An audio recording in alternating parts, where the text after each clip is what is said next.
नमो बुद्धाय। सर्वप्रथम हमारे शास्त्रा तथागत भगवान बुद्ध जी के चरणों में सादर प्रणाम हो, जिन्होंने मुझे धर्म बताएं, शांति की मार्ग दिखाएं। उन हमारे परम पूजनीय गुरु जी के चरणों में सादर प्रणाम हो। आज मैं आप लोगों को एक विशेष कारण के बारे में बताने जा रहा हूँ कि उपासक कौन है। बहुत लोग बोलते हैं कि मैं उपासक हूँ, मैं उपासिका हूँ। तो ये उपासक कौन है? असली उपासक कौन है? सही उपासक कौन है? तथा वो जो सही उपासक है वो शीलवान कैसे होता है? तथा वो उपासक अपने को हित सुख के लिए कैसे कार्य करता है? तथा अपने को, दूसरों को, सबके लिए हित सुख के लिए कैसे कार्य करता है? ये सब आपको इस प्रवचन में सुन सकता है। आप लोग इस प्रवचन को ध्यान से पूरा सुनिए। इसके बाद आप लोगों को समझ में आएगा कि कौन उपासक है। क्योंकि बहुत लोग महाराष्ट्र में, अधिकतर लोग बोलते हैं मैं उपासक हूँ, मैं उपासिका हूँ। तथा यहाँ भी श्रीलंका में भी बहुत लोग बोलते हैं मैं भगवान बुद्ध जी का श्रावक हूँ, उपासक हूँ, उपासिका हूँ। तो ऐसे बोलने से क्या वो उपासक होता है? क्या वो उपासिका होती है? हम लोग सीखेंगे। तो उस समय भगवान बुद्ध जी के समय में एक व्यक्ति था, महानाम नाम था उसका, महानाम शाक्य। तो भगवान बुद्ध जी के पास आकर भगवान बुद्ध जी से 4 प्रश्न पूछते हैं। 4 प्रश्न पूछते हैं। उसमें से पहला प्रश्न होता है कि भगवान, उपासक कैसे बनता है? आखिर के उपासक कैसे बना जा सकता है? तो भगवान बुद्ध जी बताते हैं, महानाम यथोखो महानाम।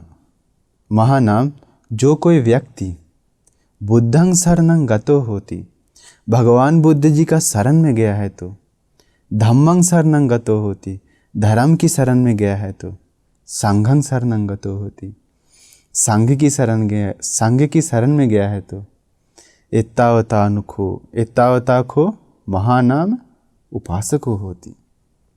इतना में ही महानाम उपासक होता है। यानी कि जो कोई भगवान बुद्ध जी का शरण में गया है तो, धर्म की शरण में गया है तो, आर्य महासंघ की शरण में गया है तो वो असली उपासक है, वही सही उपासक है। तो बहुत लोग ये शरण में कैसे जाया जाता है नहीं जानते हैं। क्योंकि भगवान बुद्ध जी का शरण में जाना है तो भगवान बुद्ध जी के बारे में जानना पड़ेगा। धर्म की शरण में जाना है तो धर्म के बारे में जानना पड़ेगा। संघ की शरण में जाना है तो संघ के बारे में जानना पड़ेगा। भगवान बुद्ध जी का गुण को जो जानना पड़ेगा, धर्म का गुण क्या है जानना पड़ेगा। आर्य महासंघ के गुण क्या है जानना पड़ेगा। क्योंकि भगवान बुद्ध जी का बिना गुण जानकर, धर्म के बिना गुण जानकर, संघ की बिना गुण जानकर कैसे कोई शरण में जा सकता है? सिर्फ बोलने से शरण में नहीं जा सकता है। सिर्फ बोलने से शरण में नहीं जाता है। क्योंकि श्रीलंका में भी बहुत लोग बोलते हैं, बच्चा लोग बोलते हैं, स्कूल्स में, अलग अलग जगह पर बहुत लोग बोलते हैं, बुद्धं शरणं गच्छामि, धम्मं शरणं गच्छामि, संघं शरणं गच्छामि। तो सिर्फ बोलने से वो शरण में नहीं जाता है, बोध से ही जाना चाहिए। शरण एक विशेष चीज़ है, एक विशेष कारण है। शरण। तो हम लोग बोध से समझ कर ही जानना चाहिए शरण में। सिर्फ बोलने से, महाराष्ट्र में भी बहुत लोग बोलते हैं, लेकिन भगवान बुद्ध जी कौन है नहीं जानते सही से। भगवान बुद्ध जी कैसा धर्म बताए हैं बहुत लोग नहीं जानते हैं। आर्य महासंघ कौन है नहीं जानते हैं। सिर्फ बोलते हैं मैं उपासक हूँ, मैं उपासिका हूँ। भगवान बुद्ध जी का गुण जानना चाहिए। भगवान बुद्ध जी अरहंग हैं, राग द्वेष मोह को नष्ट किए हैं, तथा भगवान बुद्ध जी सम्मा संबुद्ध हैं। बिना गुरु के उपदेश से 4 आर्य सत्य को साक्षात किए हैं। सम्मा संबुद्धत्व को बिना गुरु के उपदेश से प्राप्त किए हैं। स्वयंभू ज्ञान से सम्मा संबुद्ध हैं तथा विद्याचरण संपन्न हैं, सारे विद्याओं से संपन्न हैं हमारे शास्त्र तथागत भगवान बुद्ध जी। सुगत यानी कि भगवान बुद्ध जी सुंदर मार्ग को खोज लिए हैं। आर्यष्टांगिक मार्ग को खोज कर उसी मार्ग पर चले गए हैं, उसी मार्ग को संपूर्ण किए हैं। सुगत लोकविदु, देखिए भगवान का एक गुण है लोकविदु। बहुत लोग नहीं जानते हैं, क्योंकि बहुत लोग बोलते हैं दिव्य लोक नहीं है, नरक नहीं है, अमनुष्य लोग नहीं है। तो भगवान बुद्ध जी का ये एक गुण है लोकविदु। सभी लोगों के बारे में जान गए हैं। नरक लोक, भूत प्रेत लोक, अमनुष्य लोक, इसके बाद मनुष्य लोक, देवलोक, ब्रह्मलोक इत्यादि जितना भी लोक हैं, सभी लोकों के बारे में जान गए हैं। परिपूर्ण अवबोध है हमारे भगवान बुद्ध जी के पास, तथा सभी लोकों से मुक्त हुए हैं। हमारे शास्त्र तथागत भगवान बुद्ध जी लोकविदु हैं।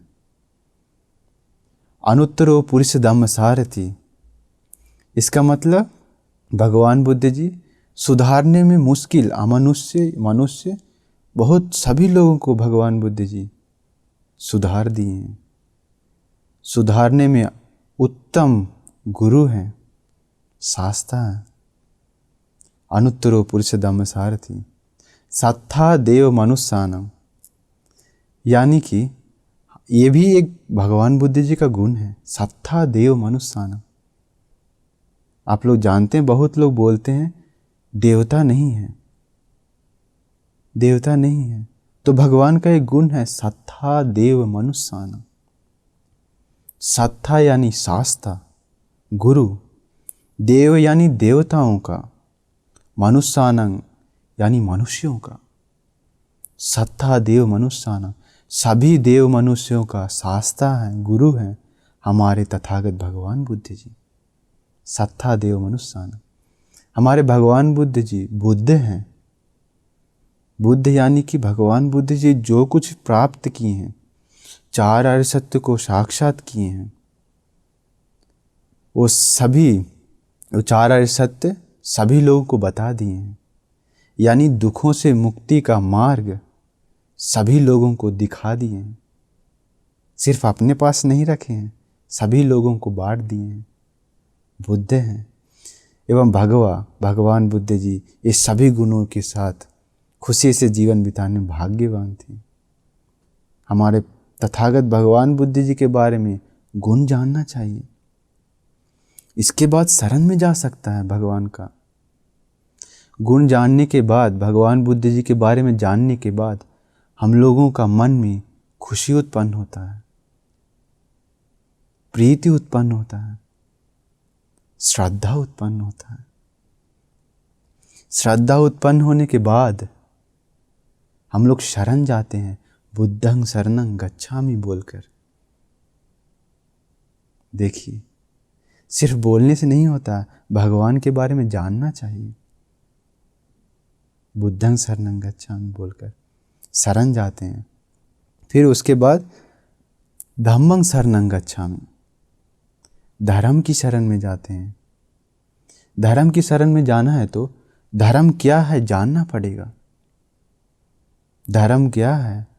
चार है सत्य, दुख, दुख समुदय, दुख निरोध, दुख निरोध गामिनी पटिपदा, यानी आर्यष्टांगिक मार्ग। ये है धर्म। ये विस्तार से जानना पड़ेगा आप लोगों को। तथा धर्म में आता है 36 बोधिपाक्षिक धर्म, 4 इर्धिपाद, 4 सम्यक प्रधान वीर, 4 सतिपट्ठान, 5 इंद्रिय, 5 बल, 7 भुजंग, आर्य अष्टांगिक मार्ग। यही धर्म है।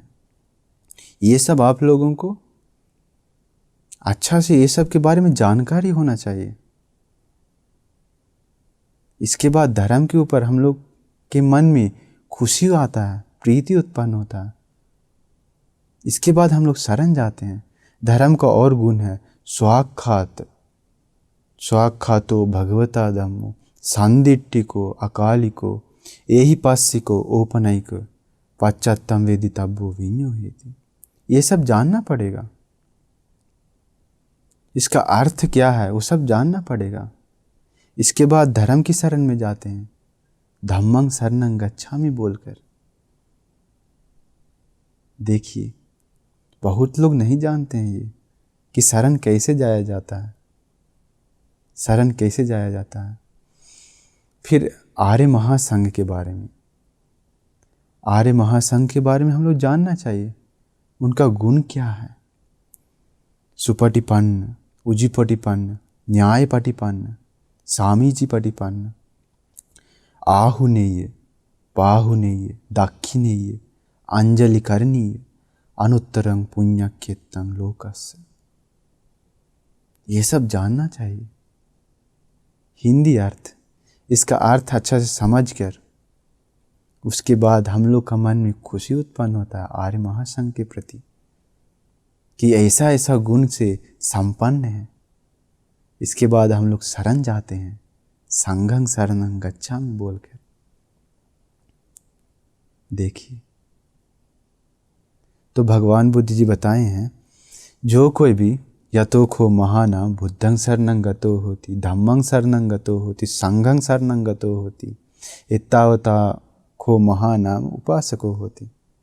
ये त्रिशरण में जो कोई भी जाता है उसी को उपासक बोलते हैं। अगर कोई स्त्री है तो उसको उपासिका बोलते हैं।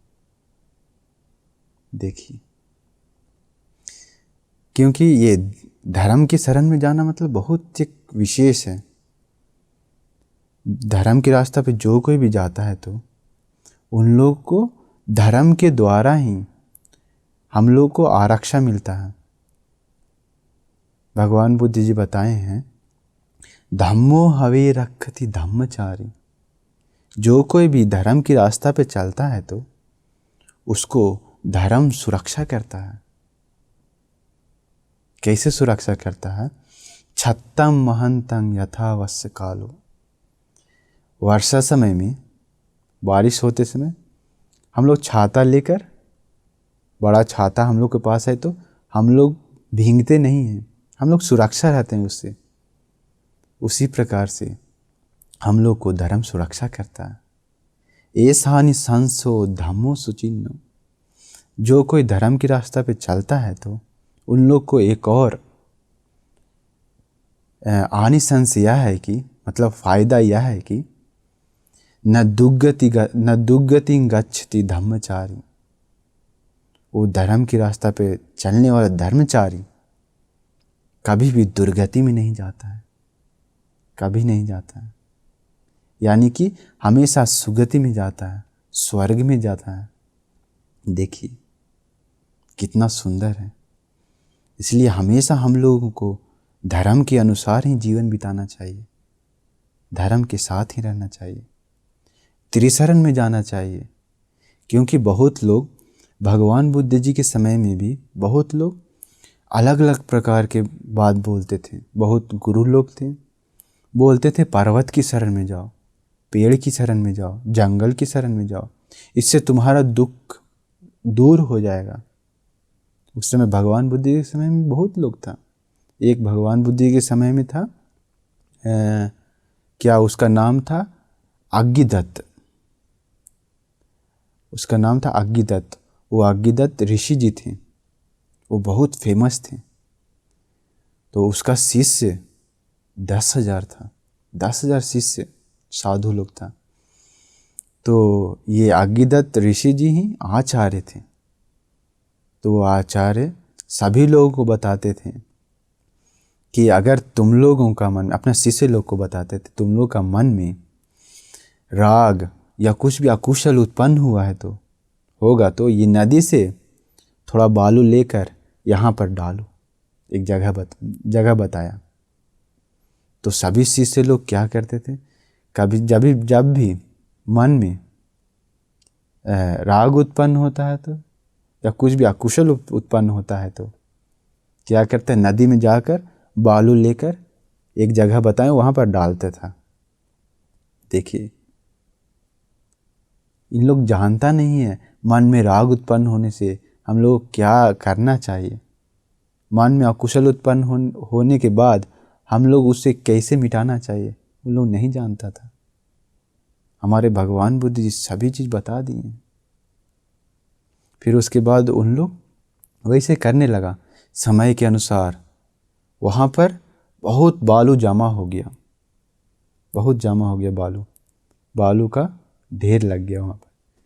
तो क्या हुआ, उसी बालू में एक नाग, दिव्य नाग उसमें रहने लगा।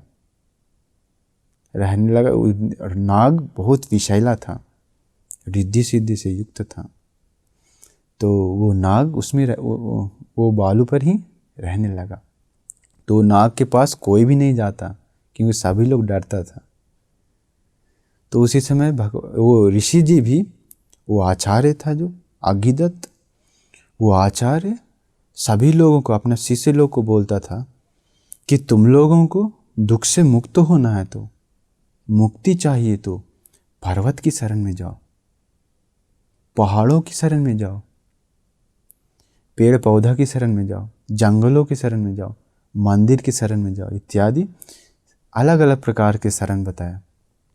तथा गृहस्थ लोग, मतलब बाहर से आदमी लोग जितना भी आते थे, उनको सेवा सत्कार करने के लिए, पूजा करने के लिए अलग अलग देशों से भी लोग आते थे क्योंकि बहुत फेमस थे ये अग्गिदत्त ब्राह्मण। तो बहुत लोग आते थे उनको पूजा करने के लिए, सेवा सत्कार करने के लिए। तो सभी लोगों को ये उपदेश देते थे, क्या, सभी लोगों को बताते थे कि तुम लोगों को दुख से मुक्ति चाहिए तो पेड़ की शरण में जाओ, जंगलों की शरण में जाओ, पहाड़ पर्वत की शरण में जाओ, मंदिरों की शरण में जाओ करके बताते थे। तो उसी समय सभी लोग क्या किया, पेड़ की शरण में जाने लगा बहुत लोग। फिर ये पर्वत के शरण में, पहाड़ की शरण में जाने लगा, मंदिरों की शरण में जाने लगा। तो ऐसे मिथ्या दृष्टि फैलने लगा। तो भगवान बुद्ध जी अपना रिद्धि बल से देखते हैं ये अग्गिदत्त ऋषि जी को। तो भगवान बुद्ध जी देखते हैं इसके पास पुण्य है, किसके लिए, धर्म को अवबोध करने के लिए, यानी कि इसके पास पुण्य है चीवर पहनने के लिए, बुद्ध शासन के अंदर आने के लिए पुण्य है, भिक्षु बनने के लिए इसके पास पुण्य है, धर्म की रास्ता पर जाकर वो मार्ग संपूर्ण करने के लिए, सभी दुखों से मुक्त होने के लिए उसके पास पुण्य है। भगवान बुद्ध जी देखें, देखकर अरहंत मुगलन भंते जी को बुलाते हैं। भगवान बुद्ध जी बुलाकर बोलते हैं कि मुगलन, वो अग्गिदत्त ब्राह्मण नहीं, अग्गिदत्त जो ऋषि जी है ब्राह्मण, वो ऋषि जी वहाँ रहता है, वो मिथ्या दृष्टि फैला रहा है, गलत बात बता रहा है, अलग अलग बात बोलता है, इसका शरण में जाओ, उसका शरण में जाओ बोल के। बहुत लोग विश्वास भी करता है। तो इसलिए भगवान बुद्ध जी बताएं मुगलन भंते कि तुम जाओ, जाकर उसे सुधारो, सही मार्ग दिखाओ। तो मुगलनभंती बोलते हैं भगवान, मैं उन लोग बहुत लोग हैं, मैं अकेले कैसे जाऊं, अगर आप भी साथ में आइएगा तो बहुत अच्छा होगा। तो भगवान बुद्ध जी बताते हैं, मुगलन तुम पहले जाओ, मैं बाद में आऊँगा। तो मुगलनभंती जी भगवान बोलकर चले जाते हैं। जाकर वो अग्गिदत्त जो ऋषि जी था, आचार्य, उसके पास जाता है। जाकर उससे पूछता है कि आज मैं यहाँ रह सकता हूँ क्या, क्योंकि जाते जाते वहाँ रात हो जाता है। तो वहाँ रहने के लिए, एक दिन ठहरने के लिए अनुमति मांगता है आचार्य से, ऋषि जी से। तो वो ऋषि जी मना कर देते हैं मुगलनभंती को, नहीं नहीं नहीं, यहाँ जगह नहीं है, नहीं रह सकता, जाओ यहाँ से। फिर मुगलनभंती कैसे कैसे करके बोलने लगे, हमको प्लीज़ कृपया करके हमको रहने के लिए थोड़ा जगह दीजिए। तो फिर भी वो नहीं दे रहा था। तो मुगलनभंती बोले, ठीक है, वो बालू का जो ढेर लगा हुआ है, क्या मैं वहाँ रह सकता हूँ? तो ऋषि जी बोलते हैं, नहीं नहीं, वहाँ कैसे तुम रह सकते हो, वहाँ विषैला नाग रहता है, रिद्धिवान नाग रहता है जो तुम्हें मार डालेगा। तो मुगलनभंती बोलते, कोई बात नहीं, आपका अगर अनुमति है तो मैं जाकर रह सकता हूँ, मुझे कुछ नहीं होगा। तो वो ऋषि जी बोलते हैं, ठीक है, जैसी तुम्हारी इच्छा, वहाँ जाकर रह सकता है, कोई दिक्कत नहीं। तो मुगलनभंती बालू के पास जाते, वो बालू जो ढेर था वहाँ पर जाते हैं। तो जाते समय नाग देखता है कि आ रहा है मेरी तरफ। तो नाग अरहंत मुगलनभंती को मारने का बहुत प्रयास करता है, लेकिन मुगलनभंती जी अपना रिद्धि से नाग को दमन करते हैं, शांत करते हैं, सुधार देते हैं। फिर सुबह होता है तो सभी लोग, मतलब अग्गिदत्त ब्राह्मण और उसका चेला लोग आते हैं। क्यों? क्योंकि ये जो मुगलनभंती है वो मर गया होगा, सोचें, सभी लोग सोचें कि वो मर गया होगा, उसका अंतिम संस्कार कर देते हैं। जाकर देखने के बाद आश्चर्य, बैठा हुआ है, अरहंत मुगलनभंती बैठे हुए हैं, सांप भी है, सांप भी शांति से है, उसको शांत कर दिए। सभी लोग आश्चर्य होते हैं, इतना विषैला रिद्धि से युक्त नाग को भी दमन किए, शांत किए, कितना रिद्धिवान है करके सभी लोग चारों तरफ से घेर लेते हैं मुगलनभंती को। उसी समय भगवान बुद्ध जी वहाँ पर पधारते हैं। भगवान बुद्ध जी आने के बाद मुगलनभंती खड़ा होकर भगवान के पास जाकर वंदना करते हैं भगवान को। तो सभी लोग आश्चर्य होते हैं। अग्गिदत्त जो ऋषि जी तथा उसका जो 10,000 शिष्य था, सभी लोग आश्चर्य होते हैं कि अरे इतना रिद्धि से युक्त श्रमण किसको वंदना कर रहा है। तो पूछता है तो बोलता है वो अरहंत मुगलनभंती बोलते हैं, ये हैं हमारे शास्त्रा, ये है हमारे गुरु भगवान बुद्ध जी। तो सभी लोग भगवान बुद्ध जी के पास चला जाता है कि अगर शिष्य ऐसा है तो भगवान गुरु कैसा होगा करके भगवान के पास सभी लोग चला जाता है। फिर भगवान के पास जाकर सभी लोग वंदना करता है भगवान बुद्ध जी को। फिर सभी लोग भगवान का शरण में जाता है, सभी लोग चीवर पहन लेते हैं। तो उसके बाद सभी लोग वहाँ रहते समय बहुत लोग आता था उसको पूजा वंदना करने के लिए, अग्गिदत्त को, अग्गिदत्त ऋषि जी को। तो बहुत लोग आया उस समय भी, अगला दिन हुआ तो बहुत लोग आया पूजा करने के लिए, एक दो नहीं, बहुत लोग आया। तो सभी लोग देखकर आश्चर्य हुआ कि भगवान बुद्ध जी अग्गिदत्त का गुरु हैं या अग्गिदत्त भगवान का गुरु है। मतलब भगवान बुद्ध जी कौन चेला है कौन गुरु है, आदमी लोग को पहचान नहीं पाया, क्योंकि वो भी गुरु आचार्य जैसा था। तो भगवान बुद्ध जी अग्गिदत्त अभी भिक्षु बन गया, अग्गिदत्त भिक्षु की तरफ देखते हैं। तो भिक्षु खड़ा होकर भगवान के पास जाते हैं, आसमान में जाकर फिर भगवान के पास जाकर भगवान को वंदना करते हैं। वंदना करके बताते हैं, मैं आपका शिष्य हूँ, आप हमारे गुरु हैं। देखिए, उसी समय भगवान बुद्ध जी बहुत सुंदर गाथा बताते हैं। सभी लोग, अभी आदमी लोग भी है, सभी लोग हैं, बहुत लोग वहाँ पे इकट्ठा हुआ था। तो जनता के सामने भगवान बुद्ध जी वहाँ पर बहुत सुंदर गाथा बताते हैं। बहुं वे शरणं यन्ति पब्बतानि वनानि च आराम रुक्ष चैत्यानि मनुष्या भय तज्जिता। इसका मतलब मनुष्य लोग, आदमी लोग डर के मारे, भयभीत होकर पहाड़ की शरण में जाता है, पर्वत की शरण में जाता है, पेड़ की शरण में जाता है, फिर मंदिर को शरण में जाता है, अलग अलग शरण में जाता है, भयभीत होकर डर जाता है। डरने के बाद समझ में नहीं आता है किसका शरण में जाना चाहिए, कौन असली शरण है, कौन सही शरण है, कुछ मालूम नहीं पड़ता है, इसलिए अलग अलग शरण में जाता है। भगवान बुद्ध जी बताते हैं, नियतं को शरणं खेमा, ये शरण आरक्षा के साथ नहीं है, मतलब इस शरण में सुरक्षा नहीं है। कौन सा शरण? पेड़ की शरण में, इसके बाद पर्वत की शरण में, इत्यादि शरण में जाने से सुरक्षा नहीं मिलता है उसको। नेतं शरणम् उत्तमम्, ये शरण उत्तम नहीं है, उत्तम शरण नहीं है। नेतं शरणमागम्य सब दुःखापमुच्यते, इसका मतलब ये शरण में जाकर, ये सब की शरण में जाकर सभी दुखों से मुक्ति कभी नहीं पा सकता है, मतलब संसार से मुक्ति नहीं पा सकता है, दुख से मुक्त कभी नहीं होता है।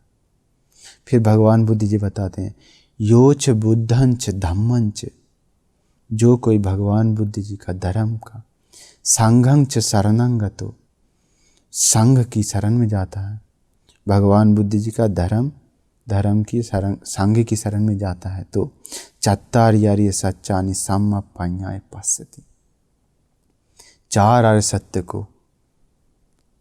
सत्य को अपना प्रज्ञा से देखता है, यानी कि वो चार आर्य सत्य को साक्षात करता है, मतलब सभी दुखों से मुक्ति का मार्ग दिखता है उसके। देखिए, भगवान बुद्ध जी बताते हैं, एतं खो शरणं खेमं, ये है आरक्षा शरण, मतलब सुरक्षित शरण, जो शरण में जाके हम लोग को सुरक्षा मिलता है। एतं शरणमुत्तमं, ये शरण है उत्तम शरण। एतं शरणमागम्य सब दुःखापमुच्यते, इसी शरण में आकर, यानी कि भगवान बुद्ध जी का धर्म का, संघ का शरण में जाकर सब दुःखापमुच्यते, सभी दुखों से मुक्ति पा सकता है। देखिए, उसके बाद सभी लोग, वहाँ जितना भी जनता लोग था, सभी लोग भगवान बुद्ध जी का शरण में जाते हैं, धर्म की शरण में जाते हैं, महासंघ की शरण में जाते हैं। देखिए, आश्चर्य। तो ये पहला प्रश्न था महानाम शाक्य का। भगवान बुद्ध जी पूछते हैं उपासक कैसे होता है। भगवान बुद्ध जी बताएं क्या कि भगवान बुद्ध जी का धर्म का, संघ का शरण में जो कोई भी जाता है वो है सही उपासक। अभी आप लोग जानते हैं कैसे शरण में जाता है। ठीक है, दूसरा प्रश्न पूछता है महानाम भगवान बुद्ध जी से, कित्तावतानुखो भन्ते उपासको शीलवा होती।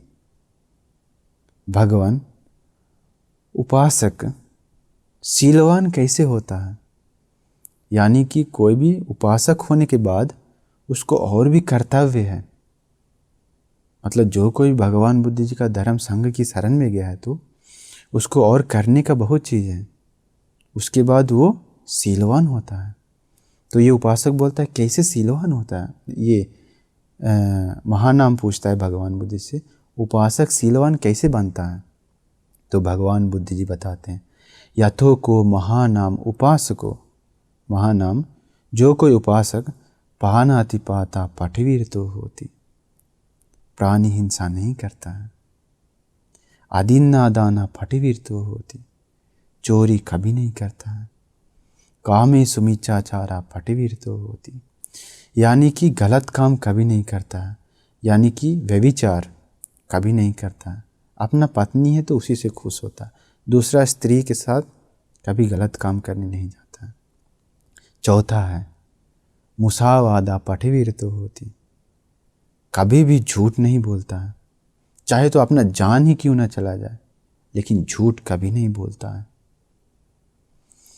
सुरा मेरे मज्जपमा दट्ठाना पटिविरतो होती, यानी कि कभी भी नशा नहीं करता है, शराब हाथ भी नहीं लगाता है। शराब, सिगरेट इत्यादि नशीला पदार्थ कभी सेवन नहीं करता है। ये पंचशील है, प्राणी हिंसा नहीं करना, चोरी नहीं करना, व्यभिचार नहीं करना, झूठ नहीं बोलना तथा नशा नहीं करना। ये 5 जिसके पास भी है, ये 5 सील जो कोई पालन करता है तो एत्तावतानुखो महानाम उपासको सीलवा होती।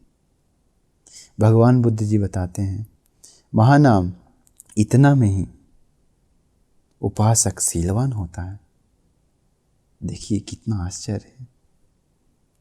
इसका मतलब पहले शरण जाना चाहिए भगवान बुद्ध जी, पहले करना चाहिए क्या, भगवान का, धर्म का, संघ का गुण जानना चाहिए।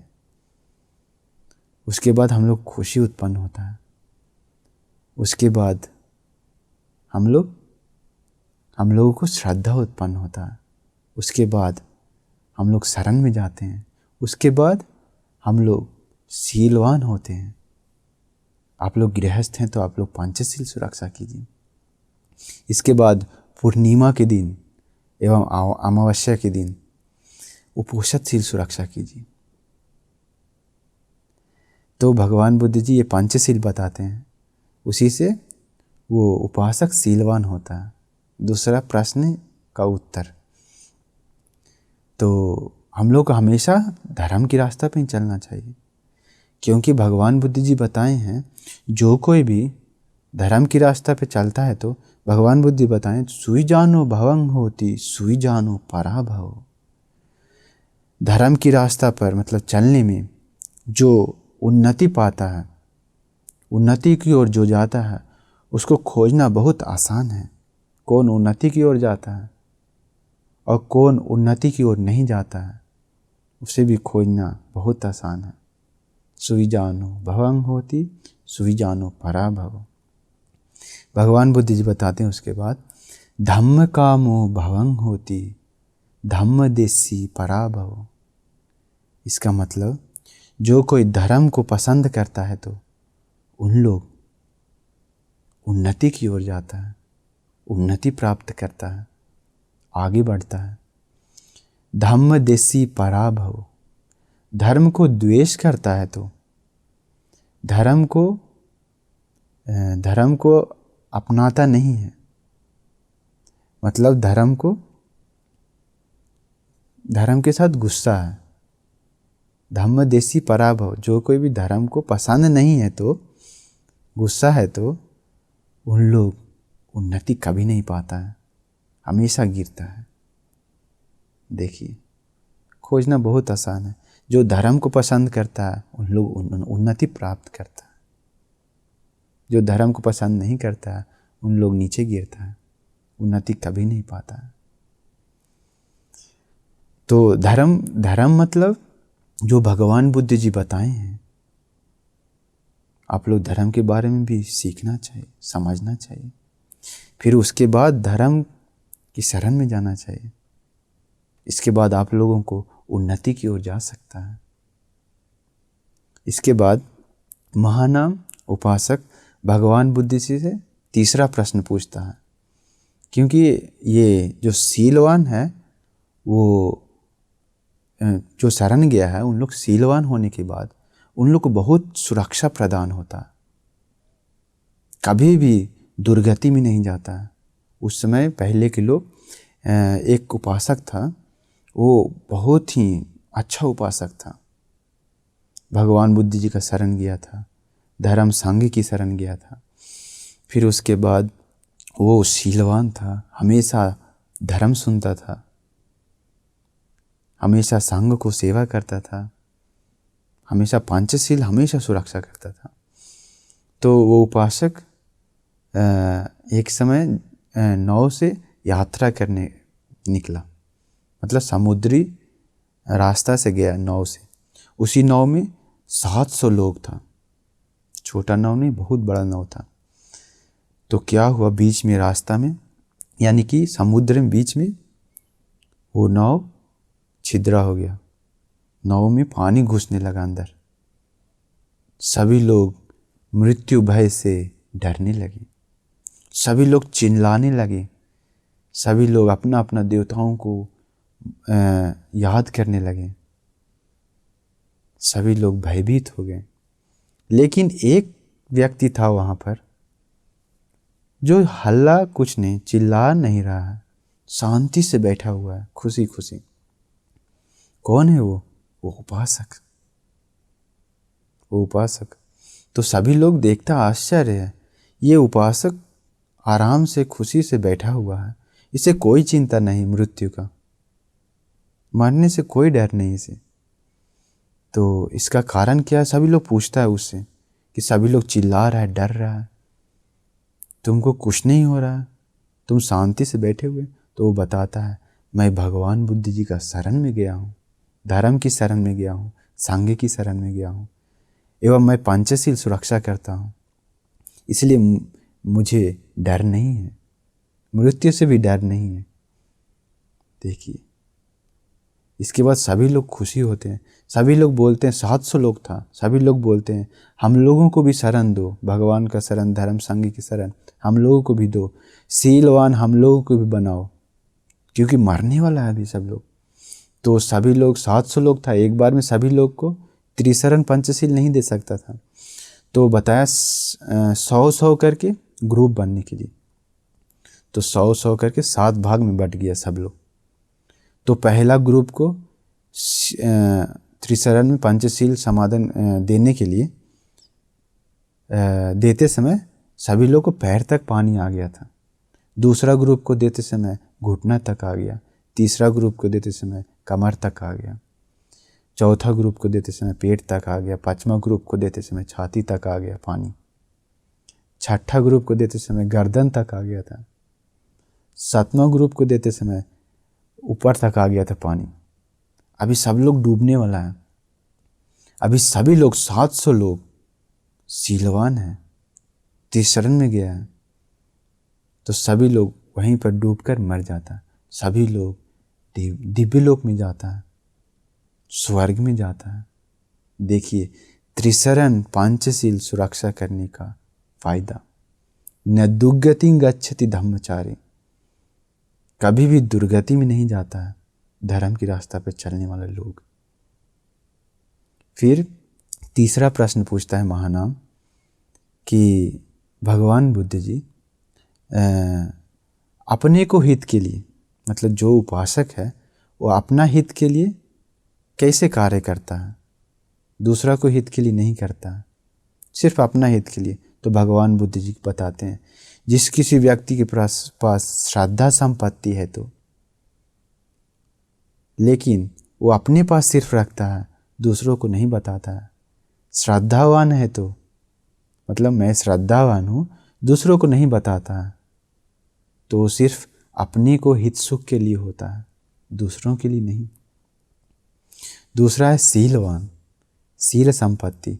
भगवान बुद्ध जी बताते हैं, कोई भी उपासक शीलवान है तो, कोई उपासक या उपासिका शीलवान है, लेकिन दूसरों को शील के बारे में नहीं बताता है, दूसरों को शील के बारे में नहीं बताता है, तो सिर्फ अपने को हित सुख के लिए होता है, दूसरों के लिए नहीं। तीसरा है, वो दान देता है, उपासक या उपासिका दान देता है, सिर्फ अपने, दूसरों को मन नहीं बताता है दान देने के लिए।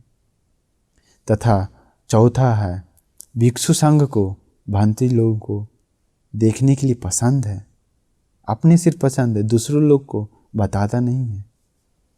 पांचवा है, वो धर्म सुनता है, सिर्फ अपने सुनता है, दूसरों लोग को सुनने के लिए मदद नहीं करता है, तो वो सिर्फ अपने हित सुख के लिए होता है, दूसरों के लिए नहीं। फिर छठा है, जो कोई उपासक या उपासिका धर्म सुनकर उसे याद करता है, यानी मन में बैठाता है, दूसरों को याद करवाने में मदद नहीं करता है। फिर उसके बाद 7वां है, भगवान बुद्ध जी बताते हैं वो उपासक धर्म सुनकर मन में बैठाकर मनन करता है, योनिसो मनसिकार करता है, लेकिन दूसरों को योनिसो मनसिकार करने में मदद नहीं करता है। फिर है 8वां है, भगवान बुद्ध जी 8वां बताते हैं, उपासक धर्म की रास्ता पर चलता है, लेकिन दूसरों को धर्म की रास्ता पर चलने में मदद नहीं करता है। ये 8 कारण जिसके पास है तो वो उपासक या उपासिका अपना हित सुख के लिए होता है, दूसरों के लिए नहीं। तथा ये 8 कारण, तीसरा प्रश्न का उत्तर यही था, ये 8 कारण जिसके पास है वो अपना हित सुख के लिए, दूसरों के नहीं। तथा चौथा प्रश्न पूछते हैं कि उपासक अपना तथा दूसरों के हित सुख के लिए कैसे होते हैं। तो भगवान बुद्ध जी यही 8 कारण बताते हैं, लेकिन बोलते हैं कि श्रद्धा संपत्ति अपने पास भी है और दूसरों लोगों को भी देता है। शीलवान अपने भी है तथा दूसरों को भी शील सुरक्षा करने के लिए मदद करता है, दूसरों को भी बताता है, तथा अपने भी दान देता है, दूसरों को भी दान देने के लिए बोलता है। तथा चौथा है, भिक्षु संघ को देखने के लिए अपने भी पसंद है, दूसरों लोगों को भी लेकर जाता है, दूसरों लोगों को भी बताता है। तथा 5वां है, धर्म सुनता है, धर्म सुनता है, दूसरों लोगों को भी धर्म सुनने के लिए मदद करता है। तथा 6ठा है, धर्म सुनकर याद करता है, दूसरों लोगों को भी याद करने के लिए मदद करता है। तथा मन में बैठा लेता है, मन से योनिसो मनसिकार करता है। 7वां, धर्म सुनने के बाद धर्म को मनन करता है। फिर धर्म सुनने के बाद धर्म को याद करता है, उसके बाद धर्म को मनन करता है, योनिसो मनसिकार, दूसरों को भी मदद करता है उसके लिए। तथा धर्म की रास्ता पर चलता है। 8वां, अपने भी धर्म की रास्ता पर चलता है, दूसरों को भी धर्म की रास्ता पर चलने के लिए मदद करता है। तो ये था चौथा प्रश्न का उत्तर। इसलिए आप लोग भी उपासक बनिए, सही उपासक बनिए, आप लोग भी सही उपासिका बनिए, आप लोग भी शीलवान होइए। अगर घर में है तो, अगर शादीशुदा है तो पंचशील सुरक्षा कीजिए हमेशा। पूर्णिमा अमावस्या के दिन उपवास लीजिए। एवं शादीशुदा नहीं है तो ब्रह्मचारी पंचशील सुरक्षा कीजिए। इसके बाद ये जो भगवान बुद्ध जी बताएं चौथा, अपना तथा दूसरों को हित सुख के लिए आप लोग कार्य कीजिए, सभी लोगों को बताइए, सभी लोगों को भगवान बुद्ध जी के बारे में, धर्म के बारे में, संघ के बारे में बताइए। तथा शील सुरक्षा करने के लिए बताइए, दान देने के लिए बताइए। इसलिए ऐसे करने से अपना हित सुख के लिए भी होता है, दूसरों को भी हित सुख के लिए होता है। देखिए, इसलिए आप लोगों को भी मैं आशीर्वाद करता हूँ, भगवान बुद्ध जी का शरण में जाकर, धर्म की शरण में जाकर, संघ की शरण में जाकर आप लोगों को भी शील सुरक्षा करके अपना हित सुख के लिए भी, दूसरों को हित सुख के लिए भी सही ढंग से कार्य करने का भाग्य मिले, तथा आप लोगों को खुशी से, शांति से, धार्मिक ढंग से जीवन बिताने का भाग्य सभी लोगों को मिल जाए। नमो बुद्धाय।